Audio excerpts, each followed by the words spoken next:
Hello, in this video I will show you how to make a stand in Please Donate in Roblox Mobile. This is an easy tutorial video, so make sure to watch to the very end so you don't make any mistakes along the way. Let's get started.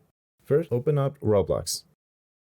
Then, select Please Donate option in the screen. Then, press the green arrow. Now wait until you enter the server. After that, find an empty stand. Then, stand close to it until a white square appears. Then, hold it. Now the stand is yours.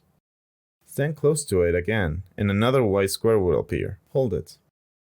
And then you can write something for your board. Make sure that your Game Pass is verified before you continue this. Otherwise, you won't be able to get any donations. And that's it. I hope this video helped you, and thank you for watching.